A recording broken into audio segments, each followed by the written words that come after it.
Alright, okay, but Anyidon on your checker.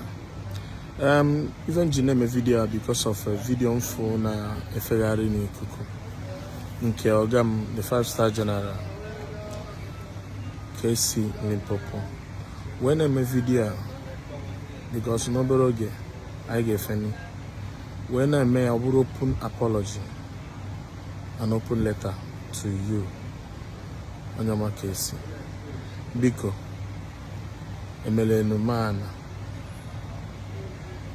Igwe Credo, na Ojazzy, Bokwomun Negi.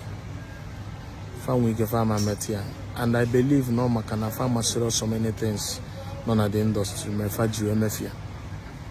Biko, and Iyabo, Oko, Fodo na Kwanyeva, Nuku, Melfaji, me mistake. Okay? Because now, more no one member an industry, I'm more so many things to say. I did.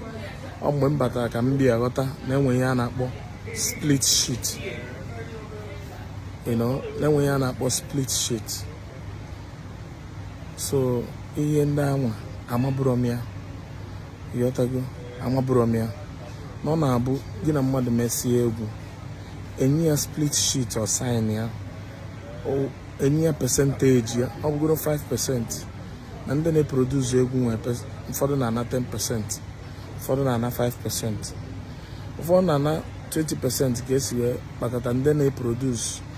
And then they feature for the 20%, for the 30, for the 10. Yotago. So, Manomu Yenda one. Family and Donya Melo Faju Emefia Biko Emele Numana Igbo Kaibu Amam no Onya Basuri Wege Wi Manakaira Pi Wefe Noke Webiga Yoke Ebe so sebe ma etien wono bo na watch video post where for that na se Fabia sign their split sheet fejero nke gosi mu na farmer anya the business obu na farmer anya the business fa ka ama that na if fa ga enweta na the egwu then na the split sheet fa ga assign mana ustata deba na deba lugbo biko karapi were onuma we bujieji biko and nde umunna anyị biko ka nkwukwu ya ọzọ enwe ya na split sheet na egwu ọ bụ that na gị na mmadụ mekọ egwu split sheet a ka ị ga-anọ ya ọ bụla ego ka a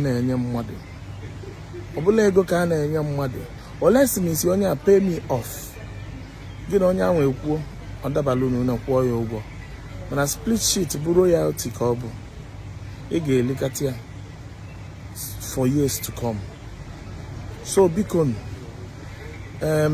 ma onye na-asọpọtụ onye ma onye na-asọpọtụ onye biko okwu niile anyị na-ekwu ka ọ banye n'ikpe udo ya na ọganihu ọ ka bụ ndị Igbo ka anyị bụ Igbo bụ ofu biko ọ bụrụ mgbe niile ndị Igbo a na-anụ ọgụ na social media ọ bụrụ mgbe niile Igbo a na-anụ ọgụ na social media biko ụmụnne anyị emetara ya mana n'ime ka anyị ga-anọ setụlụ ya biko ndị a na-adị etinye ọkụ biko enwerọkwa ife itinye ọkụ a ga-eme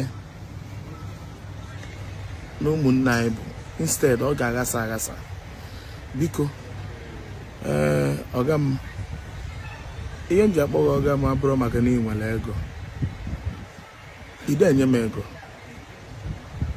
ego even nwanne gị nwoke bụ Dr. E-Money ọ dị enye m ego mana ihe m na-enye m bụ nkwado maka na onye fụlụ ụzọ gosi nwanne bụ ezigbo mmadụ nkwado ka unu na-enye m and onye ga mmeju na-akpọghị ọga m gị nwa makwa na m abụrụ onye na-worship mmadụ mana abụ m onye dị grateful ihe ọma mmadụ mere m ada m elofu biko ana m ayọ gị asị nwa gị nwoke biko gbayalụ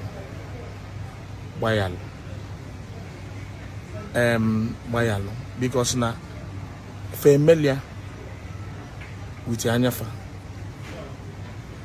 fa aghọtasịrọ ka biznes ya si aga, mana ama na obere oge na fa ya aghọta. Biko gbayalụ, daalụ. Mgbe ọ bụla iji nweta ozi a, maa na ọnwa nwoke onye Ịchaka na-ekwu Igbo ka ọ dịkwanụ.